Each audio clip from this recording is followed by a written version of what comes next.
Hi. I like having my beads next to my skin. Yes, the beads are nice to look at, but as a healer, stones have a healing quality. You know, every one, like coral and citrine, which I'm wearing today, because it's a yellow year. 2018, 2019, reduced to one digit is three. Well, welcome, welcome. Thank you so much for spending some time with me, Psychic Frank. And I'll be here tomorrow to upload this. I'll be at the Bayvac Computer Lab. And thanks for the prayers, because SF Commons did hire, Bayvac got us some extra help. They seem like nice enough interns here. And yeah, so we're back to business here, getting Democracy TV.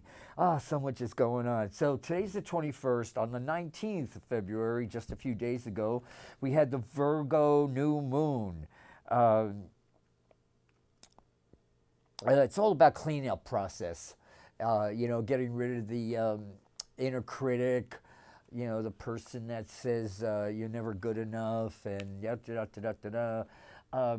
The other morning I got up because I have a stack of notes for this show. I'm always writing things down, and then I go through it, and and actually I was on the floor the other day reaching a low bookshelf that I hadn't been in a few years, actually 2016. And I got some interesting things from when Donald Trump, the year before Donald Trump got elected, because it's coming to an end now. Just like I said, it's going to be the middle to the end of February when Robert Mueller is going to finish up his report. And I actually found something I thought was very humorous, because back in January 28th of 2016, Ryan, remember Ryan, that horrible man, Ryan? Ryan's the Ryan budget is a document that says the big problem in America right now is that rich people do not have enough money. They need relief from confiscatory tax rates, confiscating tax rates there. And poor people have too much access to affordable health care, and those must stop. Yeah, and if we need, and if you fix those things, America will be all right. Yeah, that's what Paul Ryan was selling with that tax, his Ayn Rand tax deduction for the rich. Yeah, it was all about it. Yeah, the poor people have too much access to affordable health care and housing and all that. So, that was his idea. The rich don't have enough. Yeah, well, he's gone.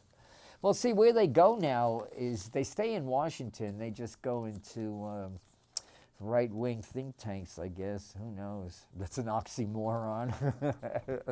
So I found something from, even way like 10 years ago or something. And it says something I thought was interesting, because we're all in transformation now, big-time transformation. Giving birth to yourself.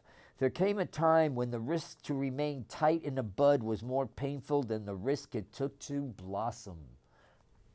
Isn't that beautiful? Just let yourself blossom. Empty yourself of everything you no longer need. Make space for your emerging spirit. And then just let go and enjoy the ride. Remember, semicolon, you already know how to do this. That's how you got here in the first place. Yeah, we're all been here before.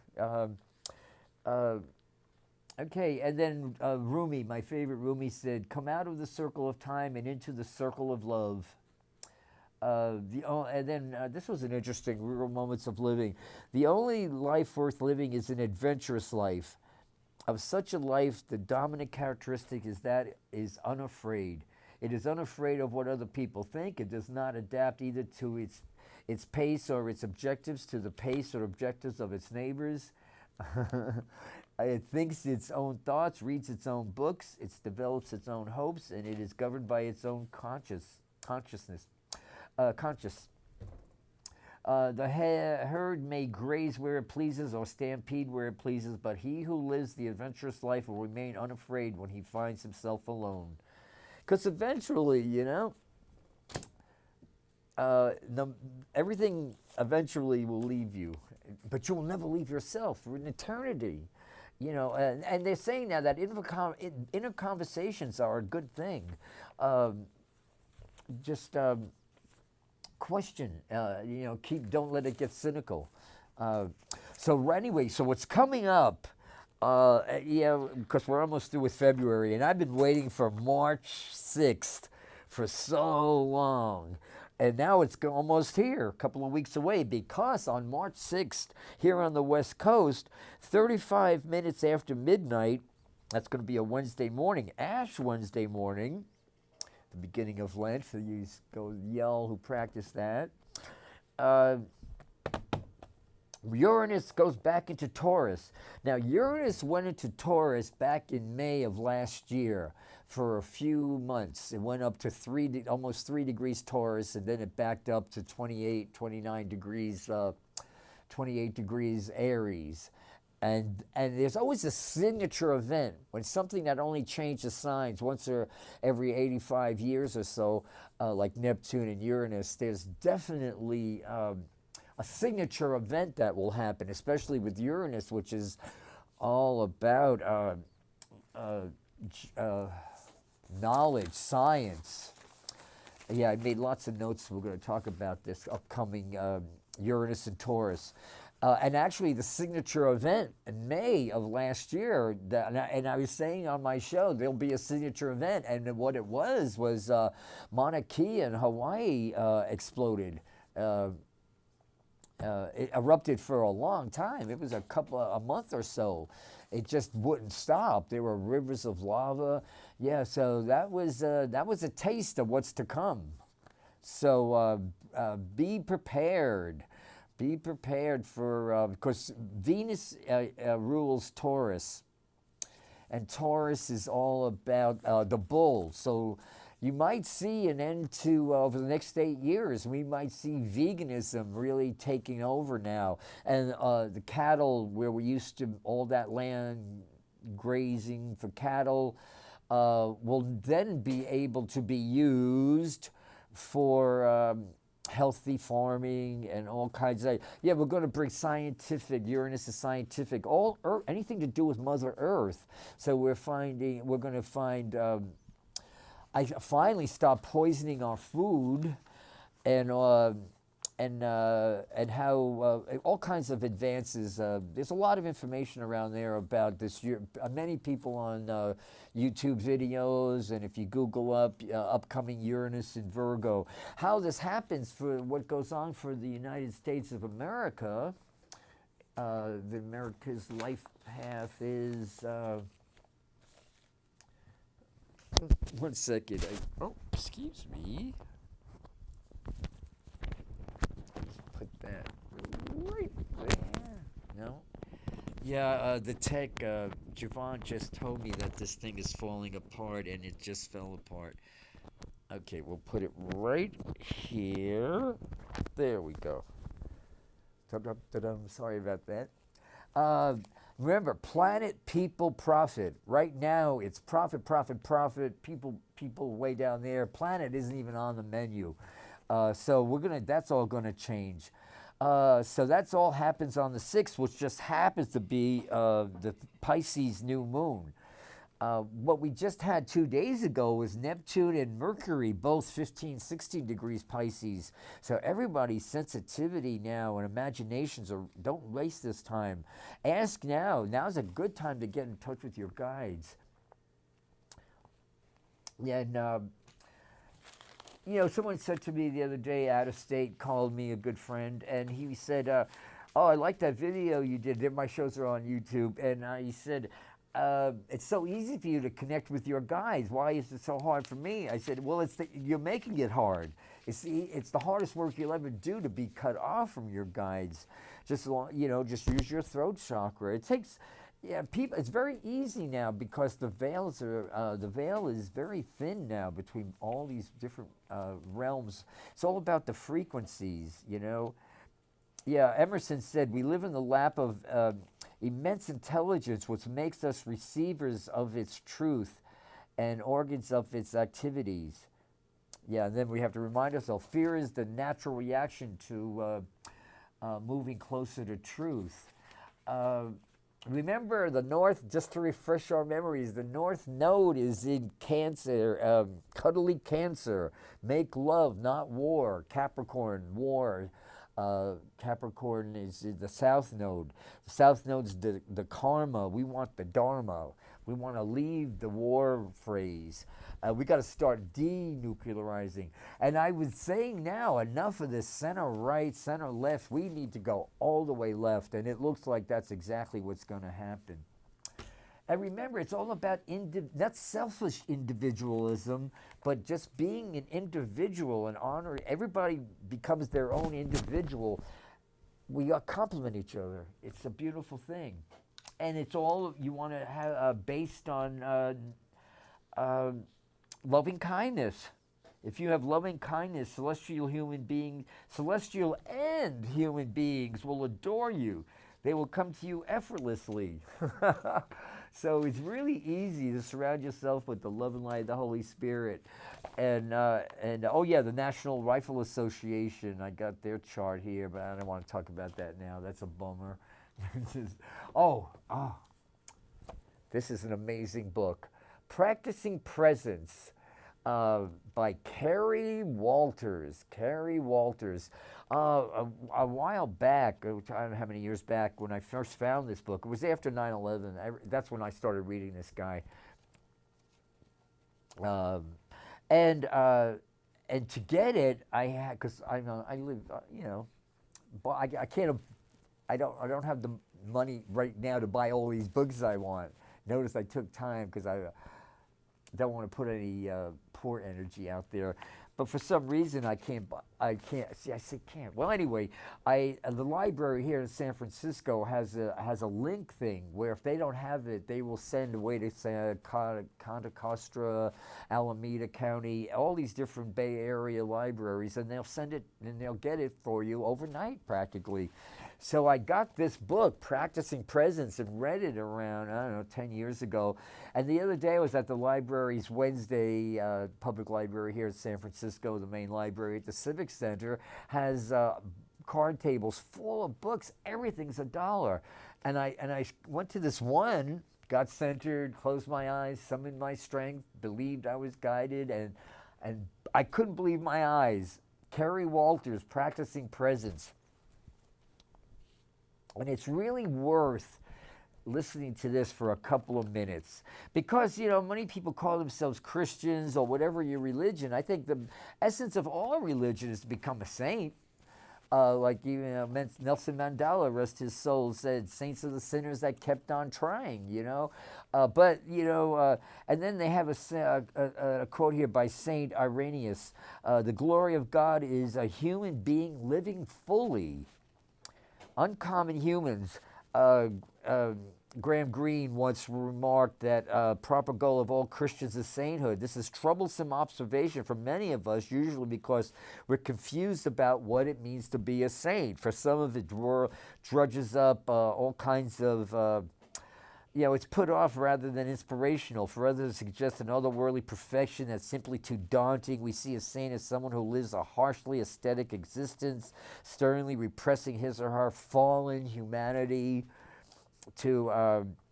We may marvel at such fantastic creatures, but draw the line at following their path. Give up everything that makes life worthwhile: good company, sunshine, erotic love, worldly success for a bleak monastic cell? No, thank you. One day, perhaps, when old age has dried up the river of passion that surges through us, but not now. As the young Augustine famously prayed, "Lord, make me chaste, but not just yet." In either case, sainthood evokes images that threaten our ideals of a good life. An almost cartoonish, sanctimonious on the one hand, joy repudiating withdrawal on the other. Of course, these two ways of thinking about sainthood are caricatures, but like all caricatures, they're based on some truth. But in short, genuine sainthood both liberates us from syrupy piety and allows us to live more abundantly than we ever dreamt possible. It's our destiny, our natural condition that for which we were created. The sanctity of sainthood, if we but knew it, completes rather than retards our humanity.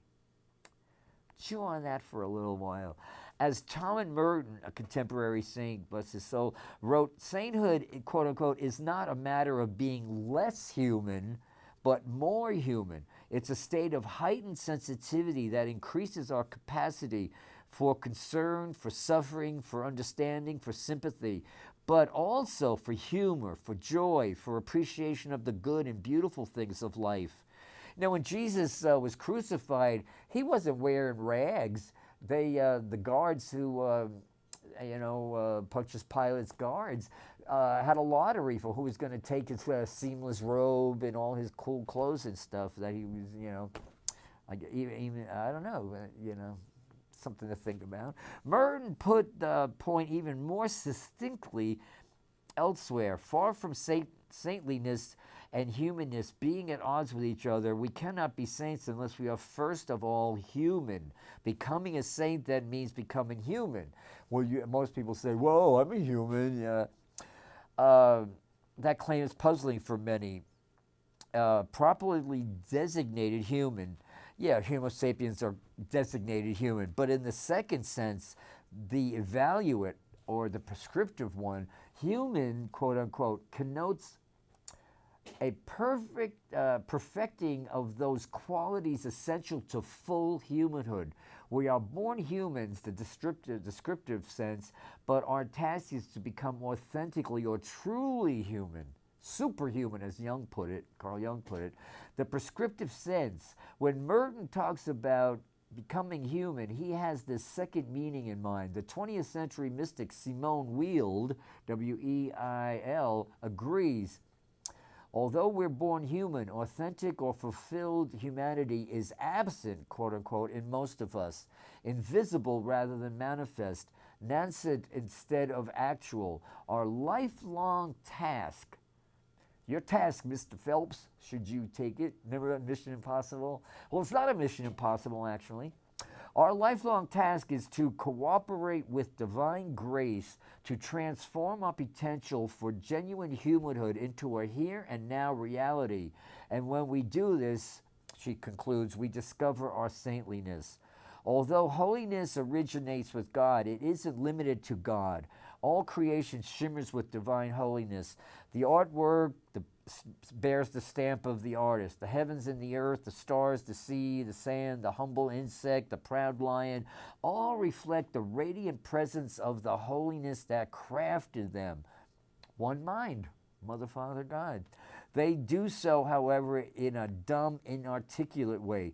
Only one class of the world's inhabitants, so far as we know, in parentheses, is capable of consciously attuning to the holiness imparted to it in the act of creation. Humans. Of all that is, we and we alone are only reflect God's holiness, but are not only reflect God's holiness, but are aware of doing so.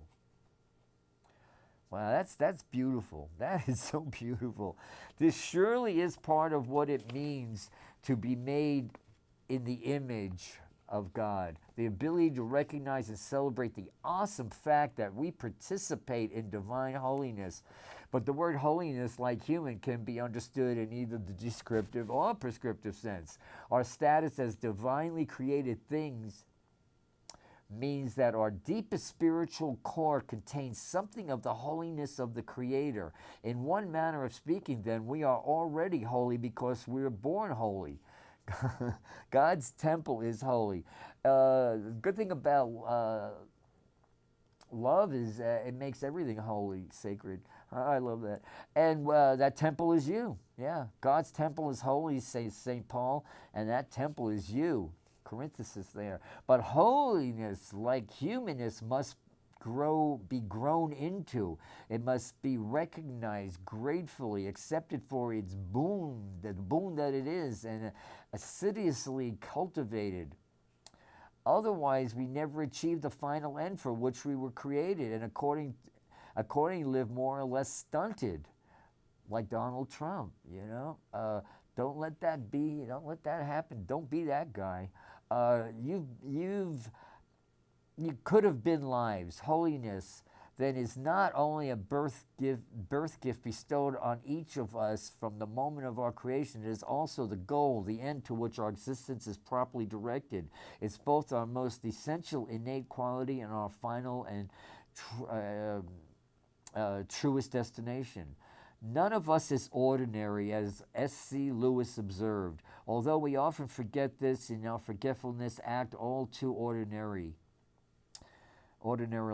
Each of us is a holy reflection of divine holiness, and thus are unimaginably extraordinary. A saint is nothing more, nothing less than a person who recognizes and strives to live up to his or her holy humanness.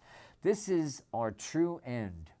And to settle for anything less is to forsake the abundant life for which we were created. Unimaginably extraordinary. Yeah, that's a powerful couple of words there. Each and every one of you are extraordinarily, unimaginably extraordinary. So what an adventure now. So yeah, people die of bad habits. We're creatures of habit. I was thinking that on the way over here. Get good, healthy habits going. Well, I'll hit on some, and then it says about loving mercy. That's the thing. And the ultimate act of love is the sacrificial self-emptying of God. Yeah, so we must live as best we can God's loving kindness battle by allowing its seed within us to blossom, to reach out to both God and to our fellows. Learning to love so that our love harmonizes with the symphony of love that floods the universe. This is our humanity, our holiness, our ultimate fulfillment as saints. Namaste. Beautiful, though. This is Kerry Walters. He teaches religious philosophy at Gettysburg College. Well, he did. Gettysburg College in Pennsylvania, popular lecturer. He's got a whole bunch of good books out there. The one I like the best is Jacob's Ladder. He wrote that right after 9/11, where holy Christians were giving him the finger because he was protesting going 9/11 and our invasion of Iraq. Yeah. Oh yeah, and back Richard Reich after 9/11, after Donald Trump took the office of president, Robert Reich wrote, "It's as if a coup has occurred and the dictator's family has now moved into the palace and are about to loot the country. The utter disdain of the Trumps for the ethics is jaw-dropping." Investigating financial entanglements. Oh yeah, he's going to go. Donald Trump's. I wouldn't want to be him. I wouldn't want to be him for all the tea in China. America is not a Christian nation. Christianity, Thomas Jefferson said, is neither. Christianity neither is or ever was a part of the common law. James Madison said, "Religion and government will both exist in greater purity the less they are mixed together." We got to keep government and religion. Start getting Scientology to pay taxes. Scientology's got enough to open up a third world country there. More country, more money in Scientology. Yeah, this whole thing about organized religion, I don't get it. I know, thank goodness. Oh yeah, Benjamin Franklin said, "We are all born ignorant, but one must work hard to remain stupid." I could see him saying that. Oh yeah, I found Stephen Miller's chart. I had to do a little work to get it, but oh yeah. Let's see, I'll get some cards going here. I'm also just picked up a book out of the library. It just came out, a new release, and it's talking about dopamine is the one molecule in the entire body that controls everything. It's the molecule of more. It rules our sex drive, our why the honeymoons don't last. It's just really, and yeah, it's got some obviously it could be misused like it has been, or it could lead us to enlightenment and hence sainthood. So I haven't finished the book yet. I just picked it up yesterday. It just hit the new releases. It's got that new book smell. I was walking down the library and I thought, oh, what's this? And I picked it up. So okay, we just had the Virgo new moon.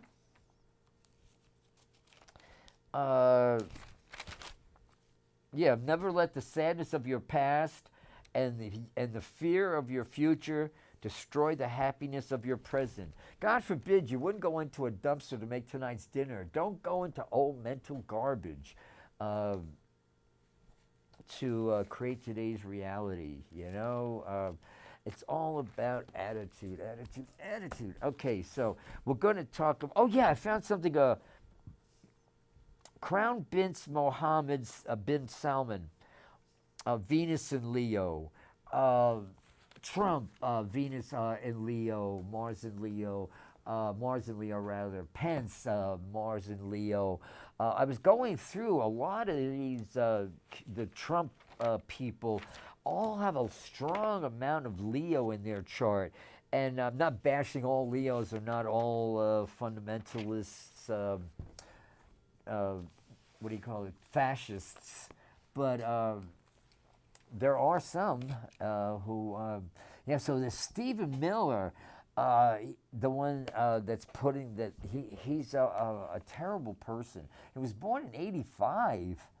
Yeah, he's August 23rd, so he's a Virgo, 0 degrees Virgo. But I think with Mars, Mercury in Leo in the 7th house, so that's right off the bat. I just had this flash of this other book I got yesterday out of the library, new releases. It's called Golden Handcuffs, and it's this woman did a lot of research. It's on the Trump women, and I just read the first couple of chapters yesterday and this morning. And Donald Trump comes from a family. It's in his DNA. His grandfather, the one that was his grandfather that was alive, I don't know if it was his great grandfather or his great-grandfather or his father's father was, went out, left Germany and went to the gold rush to make some money. But when he got there, he saw that if he opened a house of prostitution and supplied what the gold miners needed, exploited women, and also, charged a lot for overpriced necessities. So he really, and then after the gold rush was, he came back with to Germany, married a 16-year-old, Trump's great-great-grandmother, who was a German supremacist, But then his great-grandfather was when he's thrown out of a country. Yeah, he was excommunicated from Germany because he was a draft dodger in the World War I. He didn't go to fight in World War I. Instead, went to California, became a master of a whorehouse. So Donald Trump's got draft dodging in his veins, and also thinking Germany was, they were really proud. German was the master race. And but then his father, another draft dodger there, moved to the Bronx in New York, and that's when the women were all the women. I always said, he must have been one of his mother must have really hurt him, because. I was looking at Trevor Howard's book on the tweets, Donald Trump's tweets, and there's one whole page of the treat. Everything is nothing's worse than being treated like a dog. So early in his life, I'm suspecting that he probably wanted a dog or was convinced that.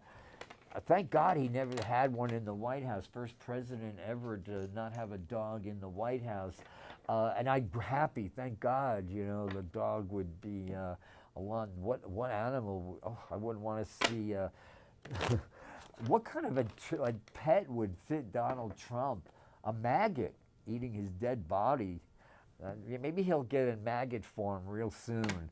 Well, he's a pustule. Marcus Aurelius called people like Donald Trump pustules on the face of the earth. You know, that's what he is. He's a pustule on the face of the earth. Um, he's just your ordinary pustule, wannabe fascist. He's actually, what we're going to find out in the next couple of weeks is a genuine, full-blown, whether he's an unwilling or witting Russian asset in the White House. And yeah, I found out too on the news that treason, you can only get treason if somebody, it's in an act of war. Okay, they're talking about now, of course, he's not going to get the money for his wall. Donald Trump is saying that he is going to declare a national emergency. And if that happens, I really want a national emergency. As a healer, I really believe the national emergency. We only have a few more days of Venus in Capricorn. So out of the whole year, this is the 1 cup 3 weeks where we really want to get serious. I don't like the word serious, but I wish that we'd come up with a better word for serious, but we really have to pay attention now to the pharmaceutical ads when you think they've reached an all-time low. Besides, the only country in the world are New Zealand and America who permit for-profit pharmaceutical ads. And just when I thought that they've gotten as bad as they can, now they have these ads for people who are having side effects for their bipolar medication, so they admit their cures have deadly side effects, and these two, it's almost like you're hearing something that's like white noise, but it's not, and it's getting into the subconscious of the children. This whole thing, there's a whole generation of kids growing up thinking that their body is that their organs don't know how to take care of themselves, and that they've got to give their everything to these pharmaceutical companies. And they're terrible, and that's, I'm just so excited about this because and people actually look at me and they tell me, "Oh, look at this older people." You know, I know a lot of old people older than me, and I'm 70, and they'll show me like this one guy. I love him like a brother. He's like an older brother, and you know, when you're close to 90, you just have to. And he's telling me, "Oh, there's no side effects with these drugs," and I look at him like, "Do I have a hole on my forehead now? That I look like he just fell off the back of a turnip truck up in Salinas? Come on, brother." I said, but I just make it a joke. But, you know, the side effects are brain bleeding, death, and then the thing is they have no conscience. They use semantics like, when you should get really sick, oh yeah, if you have an allergy to them, well, how do you know if you're allergic to it unless you have one of these deadly things? And then it's too late. So I would like to see a national emergency happen with climate change. I would like to see a national emergency happen with guns. Oh yeah, that's a total national emergency. And then, of course, the pharmaceutical ads on TV. They're, now, even if you're going down YouTube, excuse me, you're being bombarded with all those ads. They're all getting into your subconscious. And forget about these people who are constantly on their glued to these devices of communication because they don't want to be out of whatever. So that's my take on that. And so with the Virgo new moon behind us now, we just had the full moon. And the big thing on that was Mercury in Pisces. Mercury is going to stay in Pisces, by the way. For Mercury goes direct. Mercury's retrograde in Pisces most of March. Mercury goes retrograde on March 6th. March 6th, it's all about March 6th. And I'll be here on March 7th and the 21st of March. All this, so look on your chart where 0 degrees Taurus is, 29 Aries, 0 degrees Taurus, because that's where the action's going to be for the next 8 years. And there will be a signature event, some catastrophe, some earth. Be prepared. It could be an earthquake, a flood, a flash flood. Who knows? Who knows? A volcano eruption, yeah. But Mother Earth now is going to get the long wanted attention that she's needed. Remember, I said on my last show, planet Earth isn't dying, she's being murdered. And the people murdering her have names and addresses. Yeah, so we start March off with Mercury going retrograde 29 degrees Pisces down to 16 degrees. So look for that 29 to 16 degrees. And actually, just the other day, on the 19th, Mercury was 16 degrees Pisces. So Mercury will be, look for 16 degrees Pisces on your chart, because that's where you get a chance to use higher consciousness, whatever house area of activity or whatever planet that's affecting. So, people don't heal, they just don't have the imagination it takes. Oh yeah, in this book I've been reading on dopamine, one of the things that goes against dopamine, and it's why we wouldn't have survived as a species from the early caveman days if it wasn't for this one molecule. It's just the most fascinating book. And done on some amazing research. And they're saying now that the shadow of this is it with, say, for instance, for bipolar, those kind of drugs, they actually block off all the good benefits of dopamine. It's the end of the Piscean age, where every area is corrupt. Okay, so revolution, bring up to a higher level. Yeah, it's all about, Taurus is really stable. It's fixed Earth. Yeah, extreme Earth changes are already underway. And people are still saying it's a hoax. It's a hoax. Yeah, Golden Handcuffs, what a book.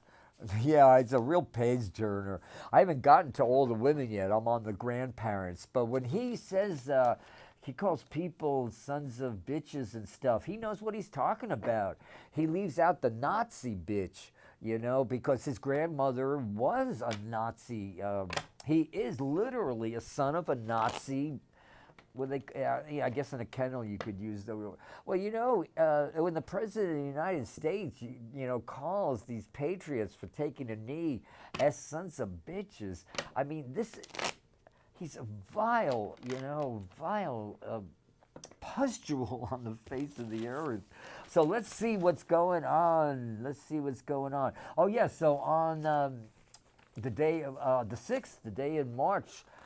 Okay, so this is actually a 7, a very mystical endings month for the United States of America, because we're in a 5 life path and we're in a 5 year. And this 5 and 2 is 7. So February is our perfect our democracy month. And starting March, we get power 8. And all this is happening. Oh yeah, so I want to, before we go anywhere else, this is all happening in the United States of America's,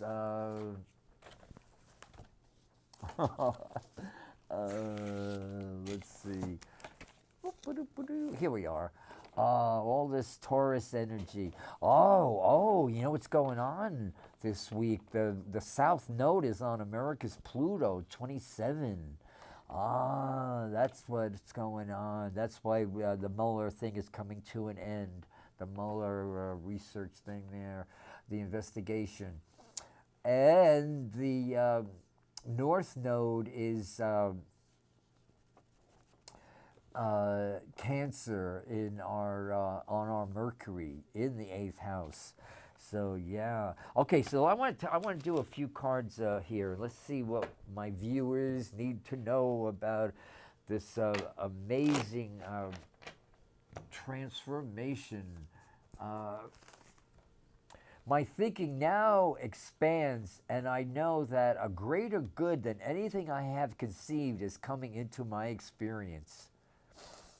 Um, yeah, a lot of times instead of like, a lot of people tell me, that guy. Actually, I had experience around 30 years ago with I moved into this building and I wasn't getting along with the current manager, and my psychic was in town from Amsterdam, and I told him, that person on the first floor keeps on goes out of her way to make my life miserable, and every time she sends me bad energy, I I boomerang it back to her tenfold.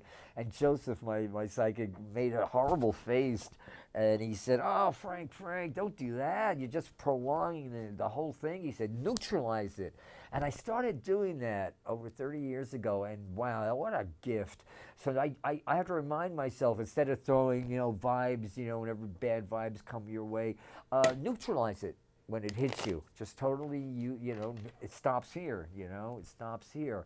So what do we need to know about this reign of dark night of the soul? Remember, when you're going through a dark night of the soul, which we all have, we're going through it to learn something. Oh yeah, Taurus is money, Scorpio's how we spend it, so we could definitely see what Bernie Sanders wanted to do, the obscene gap with people having to work 5 or 6 jobs and still collect food stamps, and meanwhile CEOs are taking billion-dollar golden parachutes, and it's trickle down. As I said, the only thing that trickle down economics brought us was misery. Trickle down the misery. People are so out of touch. So bless their souls. I hope they enjoyed it while they could, because it's coming to a grinding halt. Oh yeah, and our magnetic poles are about to shift. So that's why, don't depend on anybody for your survival. Admit your vulnerability. We were born vulnerable. Being vulnerable is not a bad thing. We waste all this money and energy trying to protect ourselves from being vulnerable, and it only makes us more vulnerable. We're going to talk more about that.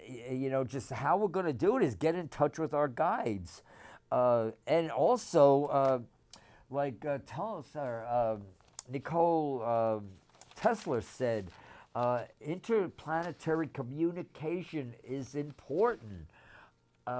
Anybody who doesn't believe in extraterrestrials is, people were led to believe by science, that by that Hawking moron that just died, that twisted. I feel sorry for him. If he was a horse, they would have shot him. He lived in a very dark place, and like most of science does. And he actually said, and science, like Tyson goes with, if extraterrestrials exist, they exist for one reason: to ingest us, to eat us. These are the people now. This is science. Excuse me. Okay, so what do my friends on TV here, TV land, need to know about what we can expect in March? What's his name? As I said, when I was on my hands and knees finding these notes, I found, Marcus Aurelius said, he wrote this back when the Romans were around. He is a fugitive running from the law, a blind man whose eyes cannot see reason, a beggar leaning on others and incapable of standing on his own 2 feet because he's got fallen arches or something. Oh no, he's got he's a pustule on the face of the earth because he has separated himself from the reasonable law that holds the world together by declaring his displeasure with this or that, forgetting that he too is this or that. An amputated body part severed from the fellowship of all rational souls, one and indivisible. Okay, I don't believe people are even going to be surprised now when he gets criminally taken away, and he's not going to go alone. I mean, Pence, it's a whole. It's going to be well. Bannon said that's why they're stroking up the public. They want helter skelter in the streets. He's figuring that's his only way out of this. Okay, so what do we have now? Our collective consciousness. What do I have to pass on to you? Here we are. Knowledge. Ace of Wands. This willful, what they call it? Willful ignorance. People are willfully wanting to stay stupid. They literally want the planet. They don't think we have enough weapons. Oh, goodness. And smooth sailing. Yeah, it's financially, this is all happening when America is financially, well, as I said, all of these latest things now, all these jobs that are being based on environmentally horrible things, you know. Oh, it's terrible. Okay, so we've got to stay congruent. We have to, like, wake up in the morning and do our God is good. I believe in God. I believe in right action. I believe only right action is happening in our lives. And then later that day going, what am I going to do? What am I going to do? You know, you got to have it. When hell freezes over, I'll skate. Remember, thoughts are cell tissue. We all have to make our courage bigger than our fears. It's going to take a global effort. We're going to have to make friends with China, which I'm looking forward to. Yeah, they need human rights, and they're horrible with human rights, but compared to the thuggery that Russia is, it's just totally a mobster, a mob mentality. Okay, we're taking dominion of our life. This started in the 60s with Uranus and Pluto were in Virgo, preparing us for where we are now. This is happening for us, not to us. If we didn't have Donald Trump, we'd have to invent him. Let's see what else. Yeah, expect the unexpected. Uranus is all about, it takes a schooled imagination. Woundology. What country can you walk off the plane and the minute your foot hits the ground, you hear yourself speaking fluent whatever language you're in? That's how it is with woundology. Wound, like a wound. Yeah, you start talking about a wound, and then the next person says, oh, that's nothing, listen to this. And then the two of you are bonding with the wounds, and you just hear yourself going on, and woundology just flows out of your mouth. Stop it. I replace that now. I am an unlimited being, accepting from an unlimited universe, an unlimited source in an unlimited way. I am an unlimited being accepted from an unlimited source in an unlimited way. I am at home in the universe. I am safe and secure and understood. The universe supports me. It's for us. I live in a universe. There's many universes. We're just one. And we will definitely, it's going to be after Uranus and Taurus. It's probably going to be with Uranus and Gemini after, I believe the next 8 years, we're going to make some amazing reforms. And of course, the pendulum's got to go back. And I'm probably the only one. It's probably never going to get done. I'm never going to give up hope. And I'm always going to be, that's my thing now. Because I believe TV is a wonderful thing. It's a fascinating thing. But they screw it up with these totally, it's like they want you, well, it's not like, they do. They want you to be, And most people, the masses, are just like, okay, that's inevitable. They don't understand that our body, our vital organs are so wise, uh, awesomely wise. And thoughts are cell tissue. Cancer is all about, past, dwelling in the past, not being able to let go of the past. So it's all about living a life of loving kindness. As I said, Donald Trump will be a lot easier to love when he's doing the Thorazine shuffle at some state hospital for the criminally insane. Let me see about Stephen Miller now. Oh yeah, this guy, it's going to be around 15 months from now. His karma is going to totally catch up with him, because that's when the North Node will be 0 degrees Capricorn, and then the next day it goes into the South Node will go into Sag, the North Node will go into Gemini. So right now, he. Let me see. What do we need to know about Stephen Miller? Well, he's the saddest out of the whole bunch. Yeah, he's. I don't see he's going to go away. He's just not going to be in power anymore, and I think it's going to be really cool. Oh, we only got a few seconds left. Okay, one more card for my viewers. Justice. Jupiter's in Sagittarius. This is that's a good thing. Jupiter gives you more whatever you're focused on, so only focus on, only right action is happening in our lives, and have a healthy attitude. It's all about a healthy, happy attitude. Don't be that guy. Don't be Donald Trump. We've got 2 more minutes, a few seconds here, so I gotta go. And see you on the 7th. Namaste. Thank you.